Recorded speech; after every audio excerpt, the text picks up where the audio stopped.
오늘은 영들을 분별하라, 영들을 분별하라 하는 제목으로 우리 하나님 말씀 함께 나누도록 하겠습니다. 어제까지 요한일서 3장을 긴 시간 동안 다뤘는데 3장의 핵심 주제는 사랑으로 우리가 볼 수 있습니다. 이 사랑이라는 계명, 구약 성경에서 나오는 옛 계명이기도 하고 또 신약 성경에서도 나오는 새 계명, 모두가 서로 사랑을 하는 것인데, 하나님께서 이 계명을 우리에게 계속 반복해서 주시는 이유는 사랑이신 하나님께서 우리를 사랑하신다는 것에서부터 출발을 하는 겁니다.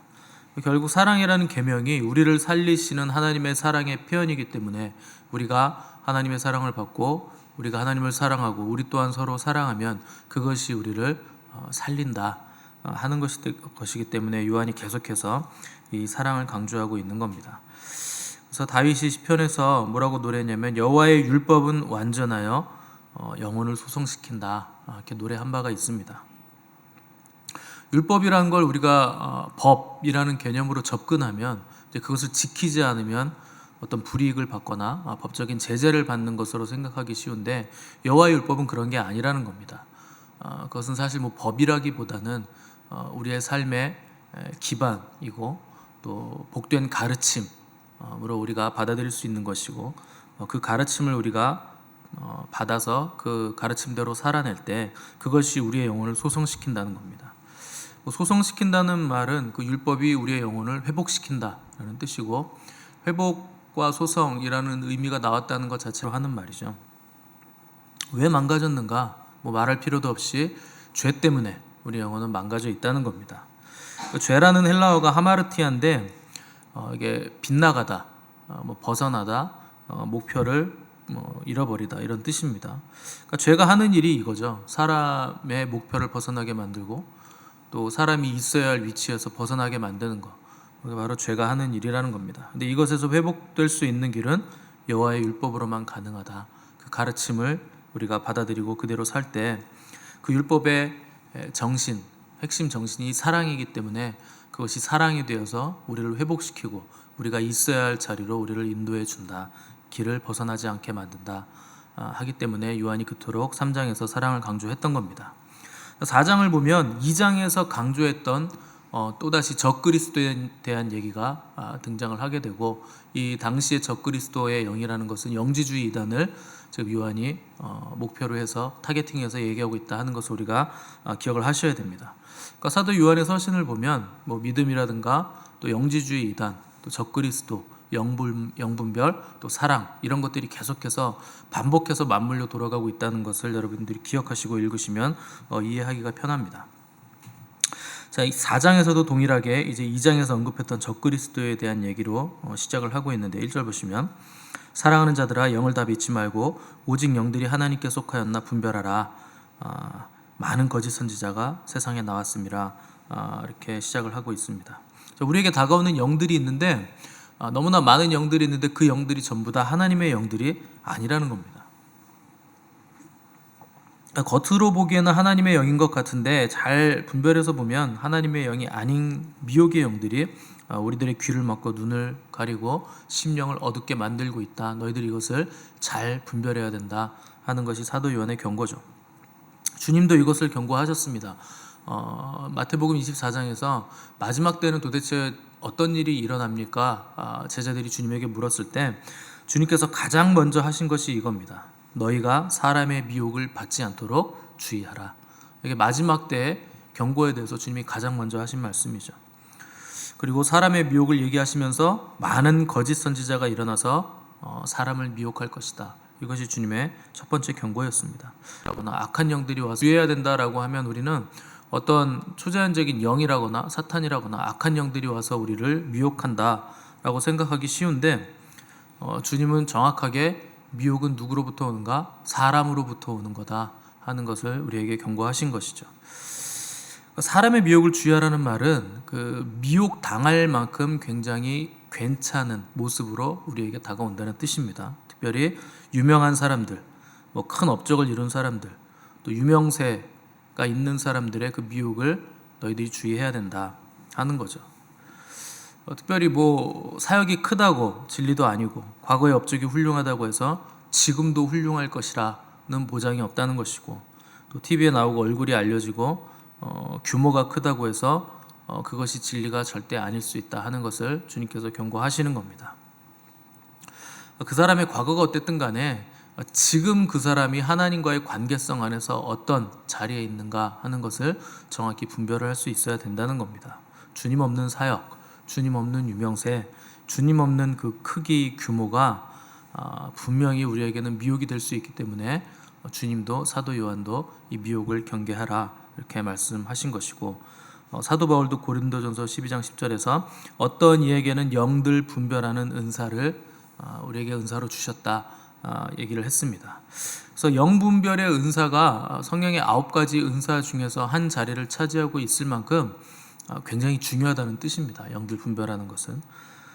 그래서 영분별의 은사는 특별히 그 영적인 지도자들, 주님과의 바른 관계 안에 있는 지도자들에게 주어지는 은사이고 꼭 갖추어야 될 은사입니다. 왜냐하면 지도자가 미혹의 영을 정확하게 분별해야 그 공동체를 바른 방향으로 이끌어갈 수 있기 때문에 지도자에게 주시는 은사인 것이 가장 중요한 것이 바로 영분별의 은사라 하는 것에서, 우리가 전파하지 아니한 다른 예수를 전파하거나 혹은 너희가 받지 아니한 다른 영을 받게 하거나 혹은 너희가 받지 아니한 다른 복음을 받게 하면 거짓 사도요 속이는 일꾼이니 자기를 그리스도의 사도로 가장하는 자들이라. 사도 바울이 고린도 교회에 경고하는 것을 볼 수 있는데, 그리고 나서 바로 덧붙인 말이 사탄도 자기를 광명의 천사로 얼마든지 가장할 수 있다. 이 말을 덧붙였습니다. 그러니까 미혹의 영, 그 영의 핵심은 사탄이고 또 적그리스도인 짐승, 또 거짓 선지자, 삼위일체를 이뤄서 교회를, 성도들을 미혹하게 된다 하는 겁니다. 그들의 내용을 보면, 미혹의 내용을 보면 육신의 정욕, 안목의 정욕, 이생의 자랑으로 에덴 동산에서부터 또 주님을 시험하는 과정을 거쳐서 오늘날에 이르기까지 동일한 방법, 동일한 내용으로 우리를 미혹하고 있다, 끈질기게 성도들을 공격하고 있다 하는 것이죠. 2절을 보시면 너희가 하나님의 영을 알지니 곧 예수 그리스도께서 육체로 오신 것을 시인하는 영마다 하나님께 속한 것이요 예수를 시인하지 아니하는 영마다 하나님께 속한 것이 아니니 이것이 곧 적그리스도의 영이니라. 이렇게 규정을 했습니다. 그 당시 영지주의 이단들이 예수님을 하나님이시긴 한데 사람의 몸을 입으신 것은 아니다 라고 얘기했기 때문에, 기억하시죠? 가연설이라고 그랬고 도세티즘이라고도 말씀을 드렸습니다. 그래서 결국 적그리스도의 영이란 건 하나님이 인간이 되심을 부인하는 영이다. 성육신을 부인하는 영이 적그리스도의 영이다. 넓게 생각하면 내가 예수라고 말하는 것도 여기에 들어가는 거죠. 하나님이 예수님이 된 게 아니고 내가 예수라고 말하는 건 인간이 예수님이 됐다고 하는 것이기 때문에 결국 그것도 적그리스도의 영이라는 겁니다. 그래서 이 성육신에 대한 정확한 믿음이 적그리스도의 영인가 하나님의 영인가를 판단하는 중요한 분기점이 된다는 뜻입니다. 그래서 초대교회 때부터 마귀는 이 성육신을 믿지 못하도록 계속해서 거짓을 뿌려왔습니다. 이 하나님이 사람이 되셨다 하는 사실을 믿지 못하면, 이것만 믿지 않으면 십자가, 부활, 구원, 속죄 이런 개념들이 아무 의미가 없어지기 때문입니다. 그래서 영지주의 이단들이 이것을 하나님이 시긴 맞는데, 그렇긴 한데 인간이 되신 것은 아니다. 그냥 우리 눈에 보이기에 눈에 볼 수 있어야 되니까 인간처럼 보인 것뿐이다. 이런 거짓 가르침들을 가만히 퍼뜨렸다는 겁니다. 근데 이들의 주장이 얼마나 파급력이 있었던지 하마터면 초대교회 자체가 무너질 뻔했는데, 놀라운 건 이 가연설을 주장하는 사람들도 예수님을 잘 믿으려고 이걸 주장했다는 거예요. 그들이 믿는 이론이 영은 선한 것이고 육은 악하다라는 듀얼리즘이죠. 그러니까 이원론에 빠져 있었기 때문에 악한 육을 선하신 예수님이 이 가연설을 주장했다는 것이고, 또 이 가르침을 받아들인 사람들도 예수님을 잘 믿어보려고 이것을 받아들였다는 겁니다. 이게 놀라운 사실이죠. 예수님을 믿기는 믿고 잘 믿으려고 애는 쓰는데 이상하게 믿고 왜곡시켜서 믿고 성경대로 믿지 않고 자기들이 마음대로, 자기들 생각대로 예수님을 믿었다는 겁니다. 이건 비단 초대교회 문제만은 아니죠. 오늘날 우리 교회 문제이기도 하죠. 영지주의자들이 믿는 예수님도 심각한 왜곡이 있지만 오늘날 우리가 믿는 예수님에게도 심각한 왜곡들이 사람들에게 있다 하는 것이 이게 문제입니다. 세상에서는 세상처럼 살고 교회에 와서는 교인인처럼 주일날만 거룩한 척 앉아서 예배를 드리는 것, 이거 영지주의하고 다를 바가 전혀 없는 겁니다. 그 영지주의자들의 특징은 분리해서는 안 될 것을 분리시킨 거거든요. 영혼과 육을 분리할 수가 없는 것인데 육은 악한 것이고 영혼은 선한 것이니까 구원은 영혼이 받는 것이고 육은 구원과는 아무런 상관이 없다. 그러니까 마음대로 죄짓고 살아도 구원에는 전혀 지장이 없다 하고 방만한 삶을 즐겼다는 겁니다. 얼마나 좋습니까? 이게 뭐 사실 죄짓기 좋아하는 우리들에게는 복음이죠. 육신은 결국 멸해질 것이고 영만 구원을 받아서 천국 갈 거니까 육신으로는 아무렇게나 살아도 상관없다. 얼마나 그럴듯하고 얼마나 혹하겠습니까? 그런데 온전한 인격이라는 건 영혼 육이 다 온전하게 일치성을 가지고 있어야 그게 인간이 되는 겁니다. 하나님께서 인간을 그렇게 지으셨기 때문에요. 그래서 지금 뭐 낙원에 계신 분들은 육이 없기 때문에 지금 온전한 상태에 있는 게 아니죠. 그래서 그들이 지금 가장 부러워하는 모습은 예수님의 모습이죠. 그분은 부활체, 육을 가지고 계시기 때문에. 그래서 우리도 언제 빨리 부활체를 입어서 저렇게 영화로운 모습으로, 완전한 모습으로 모습을 가지게 될까 하는 것이 그들의 바람일 텐데, 영지주의자들은 이것을 분리시켰다는 겁니다. 육은 전혀 구원과는 상관이 없다. 그래서 분리되지 말아야 할 것을 분리시키는 것, 이것이 영지주의자들과 다를 바가 없다는 거죠. 그래서 주일에는 거룩하게, 평일에는 세상 사람들과 별반 다를 거 없게 이렇게 산다는 것 자체가 그게 영지주의 신앙과 도대체 뭐가 다른가 이렇게 생각해 볼 수 있다는 겁니다. 십자가도 믿고 뭐 구원도 믿고 다 믿는데, 내가 구원받고 싶은데 육신의 연약함이라는 핑계를 대면서 죄를 밥 먹듯이 지으며 사는 것에 대한 죄책감이 없다 하는 사람은 결국 영지주의자들의 신앙, 그 뒤틀린 신앙과 별로 다르지 않다는 겁니다. 물론 정말 연약해서 넘어지는 경우가 있습니다. 근데 내 마음에는 하나님을 더 사랑하고 싶고 거룩하고 싶은데 내가 연약해서 넘어지는 경우 있죠. 그런데 피 흘리기까지 죄와 싸우지 않았으면서 마음에는 원이로되 육신이 약하다 이런 핑계를 대시면 절대 안 되는 겁니다. 피를 흘린다는 건 그거 순교한다는 얘기거든요.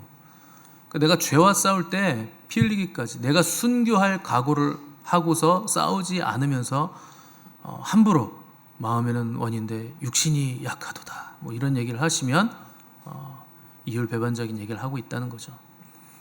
그러니까 여러분, 이를 악물고 피 흘리기까지 죄와 싸우다가 넘어지는 것, 그런 것은 하나님도 얼마든지 회개하기만 하면 죄를 사해 주시고 다시 한번 우리를 일으켜 세워 주실 것이지만, 의도적으로 밥 먹듯이 죄를 즐기면서 반복해서 지으면서 괜찮아, 주일날 가서 회개하고 회개 헌금도 드리고 또 예배 드리면 돼 라고 생각하는 건 분명히 문제가 있는 신앙이라는 겁니다. 그거 영지주의 신앙과 별로 다르지 않다는 거죠. 마귀는 그 부분을 자꾸 공격을 하는 겁니다. 두 가지로 공격하겠죠. 처음에는 그 정도는 괜찮아, 다들 그렇게 산다, 이런 식으로 공격을 할 것이고, 그렇게 해서 넘어지고 죄를 계속 지으면 네가 그러고도 그리스도인이냐 라고 정죄하기 시작하는 것, 이 두 가지 루트로 우리를 계속 공격을 한다는 겁니다. 예전에 슈퍼컴퓨터로 마귀의 IQ를 한번 가늠해 본 적이 있는데 그게 정확한지 모르겠습니다. 근데 그때 마귀의 IQ가요 1000단위가 넘어갔거든요. 지금 지구상에서 가장 높은 IQ가 230입니다. 여기 계신 분들 중에 똑똑하신 분들은 뭐 조금 차이가 나죠? 저하고는 별로 차이가 안 나는데 230. 근데 조금 떨어지는 분들은 많이 차이 나시죠? 근데 마귀는요 200, 뭐 100, 200 이 정도가 아니 1000단위가 넘어가는 거예요. 그렇게 똑똑한 마귀가 우리를 미혹하고 유혹하는데 우리 스스로 마귀의 유혹을 어떻게 이깁니까? 이길 수 없다는 뜻이죠. 그러니까 애초에 싸움이 되지 않는 압도적인 지능을 마귀가 가지고 있다 하는 것이죠. 결국 우리가 사탄의 그 미혹을 이길 수 있는 비결이 뭘까요? 사탄보다 훨씬 더 지혜로운 존재로 의존하는 거죠. 그게 우리 하나님입니다. 하나님은 무한대시잖아요. 영원이시잖아요. 마귀는 애초에 하나님에게 상대가 안 되죠. 근데 이원론이라는 거, 듀얼리즘이라는 거는 그 영지주의자들의 주장은 두 가지로 보는 겁니다. 어둠과 빛을 보듯이 선과 악을 보고 또 사탄과 하나님도 대립구도로 놓는 경향성을 가지고 있다는 거죠. 대립구도가 아니고 사탄은 하나님의 허락이 없으면 머리카락만큼도 우리를 건드리지 못하는 겁니다. 그만큼 열등한 존재가 사탄이죠. 근데 우리에 비해서는 또 우리가 열등하기 때문에 우리는 가장 뛰어나신 분 하나님을 의지하고 사탄 말을 의지하나 우리는 여호와 우리 하나님을 의지하고 의뢰함으로 적진으로 달리며 성벽을 뛰어넘는다, 이렇게 고백을 했습니다. 어떻게 사탄의 적진 한가운데로 우리가 감히 뛰어들고 어떻게 사탄이 쌓아놓은 그 성벽을 우리가 뛰어넘겠습니까? 그렇게 머리가 좋은 사탄인데 어떻게 우리같이 낮은 지능의 사람들에게 사탄이 그 자기의 성을 내어주고 벌벌 떨게 우리가 만들 수 있을까요? 우리가 하나님과 함께 하기 때문에 그런 겁니다. 그래서 하나님과 함께 하는 경건한 사람들이 세상에 있는 한 사탄은 단 한 번도 세상을 완전하게 자기의 지배력과 통치력 안에 가져간 적이 없을 것이고 지금까지 한 번도 없었고 앞으로도 없을 것이라 하는 것이죠. 18세기 영국의 영성가인 윌리엄 로라는 분이 세상에서 가장 훌륭한 성도는 항상 하나님께 감사하고 하나님을 찬양하는 성도라는 말을 했습니다. 가장 훌륭한 성도는 뭘 많이 하는 사람이 아니고 뭐 기도를 막하니 해가지고 막 능력을 받는 성도가 그 얘기를 한 거죠. 경건하면 경건할수록 하나님을 의지하는 그 의존성은 더 커질 수밖에 없고 우리가 뭔가를 알면 알수록 깊어지면 깊어질수록 더 하나님께 나아갈 수밖에 없고 더 하나님을 의지할 수밖에 없고 그러므로 인해서 더 하나님만 기뻐하고 하나님을 더욱더 극진히 찬양하고 경배하게 된다 하는 얘기를 하는 겁니다. 그러니까 경건이란 건 겉으로 보이는 신앙의 모습이 아니라 주님을 기뻐하는 것이다. 또 그분을 더 의지하는 것이다. 얘기를 한 거죠. 그래서 우리가 실패하는 이유, 넘어지는 이유는 주님을 의지하지 않기 때문에 우리가 실패하고 넘어진다는 겁니다. 내가 머리가 좋다고 생각하기 때문에 그냥 나 혼자 주님 없이 살아가 보려고 하는데 그 똑똑함이 헛똑똑이란 얘기죠. 우리가 아무리 똑똑하다 한들 뭐 IQ 230이 되겠습니까? 230이 된다 한들 첫 단위가 넘어가는 사탄의 IQ에 우리가 뭐 대적할 수 있겠습니까? 그러니까 헛똑똑이란 얘기죠. 많은 사람들이 자기의 똑똑함을 자꾸 의지하려고 합니다. 내가 얼마나 많이 깊은 생각을 할 수 있는데, 내가 얼마나 많은 책을 읽었는데, 내가 지능이 얼마나 높은데, 내가 생각을 얼마나 깊게 하는데, 다 소용없는 얘기들입니다. 사탄 앞에 서서 1대1로 여러분 한번 맞짱을 떠보십시오. 여러분들의 지혜와 지능이 그에게 무슨 소용이 있는가? 결국 주님을 의지해야 된다는 뜻입니다. 자기들 스스로 우리는 주님을 의지한다고 생각하시는 분들이 많은데 잘 들여다보면 그렇지 않은 경우가 훨씬 더 많다는 거죠.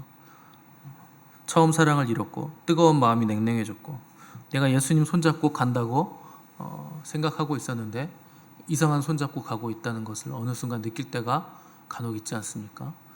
그래서 가끔 이렇게 저는 예전에 그런 적이 있는데 또 그런 아이들도 많이 봤고 아이들은 뭐 이렇게 주변을 잘 못 살피니까 아빠 손이라고 생각하고 자꾸 가다가 잠깐 놨다가 다른 거하고 다른 사람 손잡고 가잖아요. 그런 경우가 많다는 거예요. 내가 잡은 손이 예수님 손인 줄 알았는데 엉뚱한 손을 잡고 가더라는 겁니다. 그게 우리가 쉽게 빠질 수 있는 함정이죠. 근데 나는 예수님 손잡고 가고 있다고 내 생각을 끝까지 믿고 있는 거죠. 누가복음 2장에 보시면 예수님이 12살 때 기록이 흔치 않은 기록이 누가복음 2장에 기록이 되어 있는데 부모들이 유월절에 예수님을 성전에 데리고 갑니다. 절기니까 유월절 지키려고 데리고 간 거죠. 절기 끝나고 집으로 돌아오는데 중간에 보니까 예수님이 사라졌어요. 그래서 하루 만에 예수님이 사라졌다라는 걸 깨닫고 3일 동안 정신없이 찾아다니다가 결국 다시 빽해서 예루살렘 성전에 가서야 주님을 발견하게 됩니다. 뭐 성전에 미아 보호소 같은 게 있어서 거기 계신 게 아니고 성전에서 랍비들하고 같이 질문도 하고 답도 하고 또 랍비들과 수준 높은 대화를 하면서 랍비들을 선생들을 쩔쩔매게 하는 장면을 기록해 놓고 그 장면을 보고 있는 자들과 듣는 자들이 그 지혜와 대답하는 말에 막 놀랬다, 이렇게 누가가 기록해 놓은 것을 보게 됩니다. 아마 부모들이 거기 가서 딱 그 장면을 봤을 때 굉장히 황당했겠죠. 또 말하는 것을 보면서 내 아들 이렇게 자랑스러웠을 만도 하고, 또 얼마나 똑똑한지 우리 아들이 새삼 깨달았을 것이고, 또 자랑도 하고 싶었을 그 예수님의 부모가 또 얼마나 또 화가 났겠습니까? 3일 동안 지금 다시 거슬러 와서 거기서 찾았으니. 그래서 도대체 왜 여기 있냐 물었는데 예수님이 답하시기를, 어찌하여 나를 찾으셨습니까? 내가 내 아버지 집에 있어야 될 줄을. 부모는 그 말도 깨닫지 못했더라 라고 성경은 기록을 하고 있습니다. 당연히 모르겠죠. 내 아버지 집에 있어야 될 줄을 모르셨습니까? 라고 했으면 그 아버지가 요셉인데, 요셉은 우리 집, 나사렛에 있는 우리 집, 목공소에 있는 그 집을 얘기하는 건지, 아니면 얘가 성전에 있어서 내 아버지 집이라고 하니까 하나님의 집을 얘기하는 건가? 그럼 얘가 하나님의 아들이라고 얘기하는 건가? 잘 모르겠죠. 그리고 뭐 설사 예루살렘 성전이 너의 집이라 한들 너는 항상 우리 집에 있었고 여기 온 지 지금 뭐 3일 정도밖에 안 됐고 1년 중에 며칠 오지도 않는 곳인데 왜 여기가 너의 집이냐, 뭐 이런 생각을 할 수 있다는 겁니다. 그러니까 1년 중에 몇 번 오지도 않는 집을 자기 집이라고 하니 이해도 안 되고, 또 우리 집이라고 하자니 또 내 아버지 집에 있어야 될 줄 알지 못하셨습니까 하니까 여기가 또 자기 집이라고 말하는 것 같고, 그래서 성경은 그 부모는 그가 하신 말씀을 깨닫지 못하더라, 이렇게 기록을 해 놓은 것이죠. 예수님 잃어버렸는데도 잃어버린 줄도 모른다는 것이고, 또 다시 찾았는데도 여전히 그분이 무슨 말을 하는지, 그가 누구인지도 알지 못했다는 겁니다. 이게 우리들의 모습이죠. 동행하는 줄 알았는데 전혀 동행하는 게 아니었더라. 그래서 정신없이 찾았는데 도대체 무슨 말씀을 하시는 건지 전혀 알지 못하겠다 하는 것이 우리와 별반 다르지 않다는 겁니다. 육신의 부모이기 때문에 육신의 부모는 육신적인 생각밖에 할 수가 없는 거죠. 근데 육으로는 영을 이해하지 못한다 하는 것을 누가는 우리에게 가르쳐주고 있는 겁니다. 우리는 육신을 따르는 사람들이 아니고 영을 따르는 사람들이기 때문에 오늘 사도 요한은 우리에게 영을 분별해야 된다, 육으로는 분별하지 못한다, 그것이 어떤 영인지 분별할 수 있어야 된다 하는 것이죠. 그래서 육신적인 생각, 뭐 생각이 있다거나 뭐 논리적이라거나 철학적이라거나 뭐 비평을 한다거나 공부를 많이 한다고 해서 하나님의 뜻 절대 알 수 있는 거 아닙니다. 살리는 것은 영이고 육은 무익하다는 거죠. 그러니까 하나님의 말씀, 하나님의 영은 하나님의 깊은 것을 통달하시는 성령으로만 우리가 깨달을 수 있고, 성령님의 깊은 감동과 가르침으로만 우리가 배울 수 있다는 겁니다. 공부 많이 해서 열심히 들고 파서 절대 알 수 없다는 겁니다. 그렇게 해서 알 수 있다면 도올 선생이 우리보다 훨씬 많이 알겠죠, 영적인 걸. 근데 그가 가르치는 그 성경으로는 구원을 받을 수 없어요. 그건 전부 다 육적인 겁니다. 그걸로는 영을 우리가 배울 수 없다는 거죠. 여러분들은 예수님을 어떻게 믿으십니까? 혹시 영지주의자들처럼 분리하지 말아야 될 것을 분리시켜서 믿고 있는 것은 아닌지, 왜곡되고 뒤틀린 믿음을 가지고 있지는 않은지 생각을 해보셔야 된다는 거죠. 바리새인들은 하나님을 믿으면서도 독사의 자식들이다. 독사라는 게 뭡니까? 입에서 독이 나온다는 거잖아요. 그래서 죽음에 이르게 한다는 거죠. 그런 사람들은 아닌지, 지옥 백성은 아닌지, 뭐 제자들처럼 예수님을 따라가긴 가는데 뭔가 모호한 상태에서 도대체 이분이 뭘 하는 분인지, 어디의 왕이라는 건지, 왜 죽어야 된다는 건지, 도대체 이스라엘 나라가 언제 회복되는 건지, 이런 것들을 모르는 상태에서, 모호함, 안개 속에 쌓인 상태에서 그냥 정신없이 따라가고 있는 것은 아닌지, 또 예수님의 부모들처럼 지금 그분과 동행하는 줄로 여겼는데 찾아보는지 여전히 모르는 육적인 생각만을 하고 있지는 않은지, 이것들을 참 잘 분별을 해야만 한다는 거죠. 그래서 영들을 분별해야 된다는 사도 요한의 경고는 다른 사람들에게 먼저 대입할 것이 아니고 우리 스스로에게 먼저 우리가 대입을 해봐야 된다는 겁니다. 나의 영은 정말 그리스도의 영인가? 나는 하나님의 영을 가진 사람인가? 하는 것을 우리가 분별을 해야 된다는 거죠. 거짓되고 기만하고 적당히 타협하고 도무지 하나님 앞에서 신실하지 못한 우리를 바라보시면서 나는 정말 어떤 영을 가지고 있는지 분별하시기를 바라고, 이 분별함을 통해서 하나님 앞에서 책망받을 것이 없는 충만하다면, 또 하나님만으로 내가 오늘 만족할 수 있다면, 오늘 하나님이 부르신다 해도 지금 내가 귀하게 여기는 것들 다 놓고 가야 되거든요. 하늘나라 갈 때 하나님이 부르실 때는 여러분들 창고에 곡식이 그득그득해도 100년을 먹을 수 있는 무언가 있어도 그거 다 놓고 가야 됩니다. 여러분 트렁크가 아무리 집에 큰 게 있어도 거기다 뭐 바리바리 챙겨서 넣어서 그거 들고 갈 수가 없다는 거죠. 집에 금덩어리 있어도 놓고 가야 되고, 가족들도 다 안녕입니다. 돈 그런 건 전혀 거기에 가져갈 수 없죠. 그런데도 불구하고 오늘 하나님이 부르시면 나는 기쁨으로 찬송하며 그분 앞에 갈 수 있다면, 그것이 내 영혼의 기쁨이라면 우리의 영은 하나님께 속한 영인 것이고 예수님 손을 잡고 지금 우리가 동행하며 걸어가고 있는 것입니다. 이 기쁨이 저 여러분들의 영혼 안에 충만하시기를, 또 오늘 하루를 살아가는 우리의 삶 속에 충만하시기를 간절히 바랍니다.